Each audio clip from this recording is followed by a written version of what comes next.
Sahabat setia Glory yang dikasihi Tuhan, Shalom. Hari ini adalah Jumat 26 Januari 2024. Sehari setelah kemarin kita merayakan bertobatnya Rasul Paulus. Hari ini kita merayakan teman-teman yang mengiringi karya pelayanan Rasul Paulus. Siapa saja mereka yang kita peringati?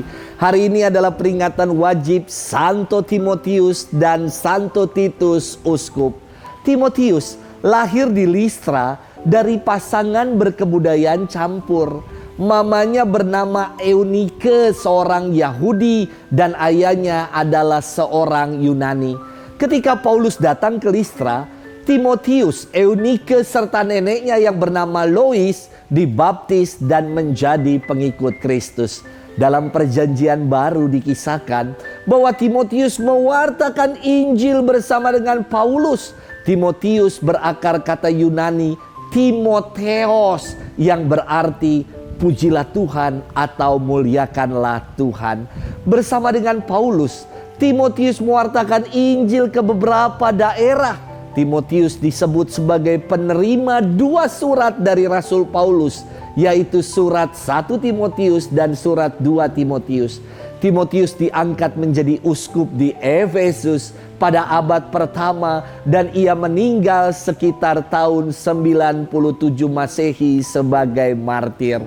Santo Titus berasal dari Antioquia. Ia adalah rekan kerja Rasul Paulus. Titus seorang Yunani yang menjadi pengikut Kristus.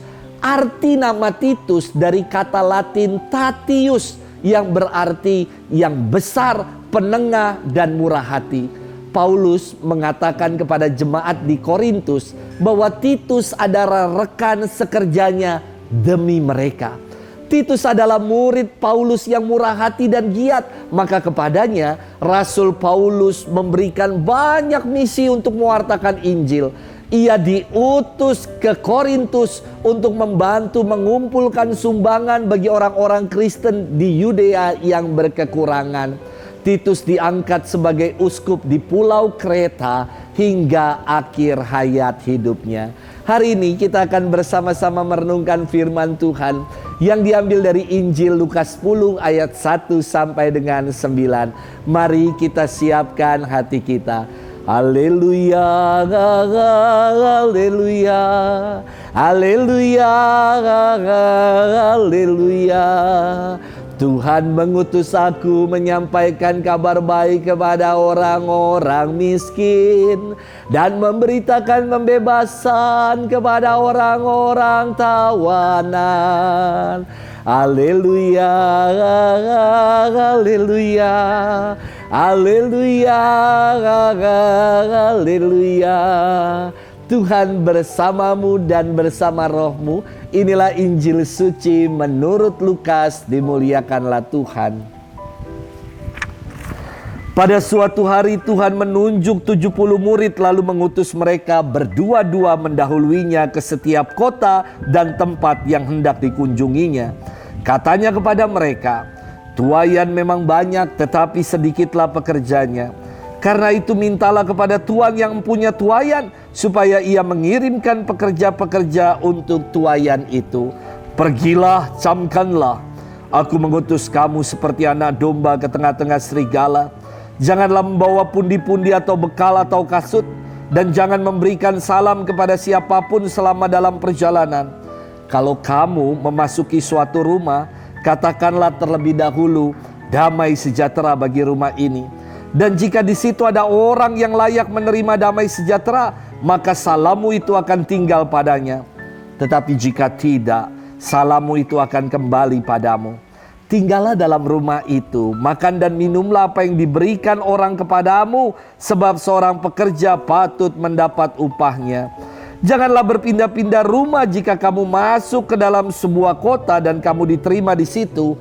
Makanlah apa yang dihidangkan kepadamu dan sembuhkanlah orang-orang sakit yang ada di situ. Dan katakanlah kepada mereka, kerajaan Allah sudah dekat padamu.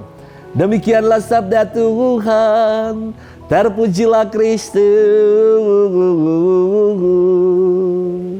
Sahabat setia Gowori yang dikasihi Tuhan, shalom. Saya teringat sekali akan kisah penciptaan ketika Tuhan menciptakan Hawa.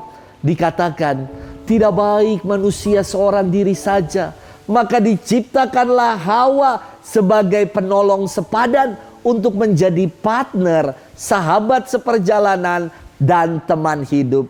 Demikian juga kisah tentang Nabi Nuh, bahwa Allah memerintahkan Nabi Nuh untuk membawa semua makhluk hidup secara berpasang-pasangan. Terus, kalau saya bagaimana?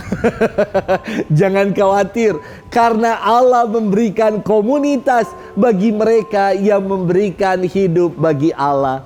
Sahabat setia Gowori yang dikasihi Tuhan, firman Tuhan hari ini berkisah tentang perutusan 70 murid yang diutus berdua-dua.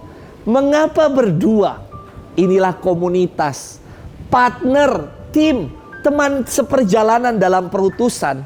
Pelayanan bukan perutusan untuk menjadi seorang single fighter, bukan perutusan untuk menjadi seorang Superman ataupun Wonder Woman, tetapi menjadi komunitas, yakni super team, wonder team. Inilah perutusan berdua-dua dalam mewartakan Injil, agar kabar sukacita semakin tersiarkan, agar karya pelayanan dapat saling melengkapi, dapat saling memperkaya dan saling mengisi.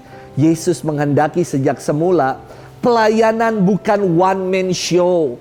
Ia memperingatkan para muridnya bahwa mereka diutus seperti anak domba di tengah-tengah serigala. Tentu maknanya bukan cari perkara sendiri dan hendak mati konyol menyerahkan diri, bukan. Arti perutusan ini ingin mengajak para murid untuk saling mendukung satu sama lain dan mengandalkan Allah sepenuhnya dalam perutusan.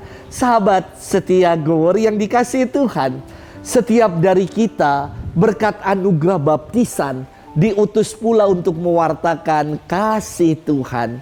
Yesus memberikan teladan istimewa untuk mempercayakan tugas perutusan kepada para muridnya.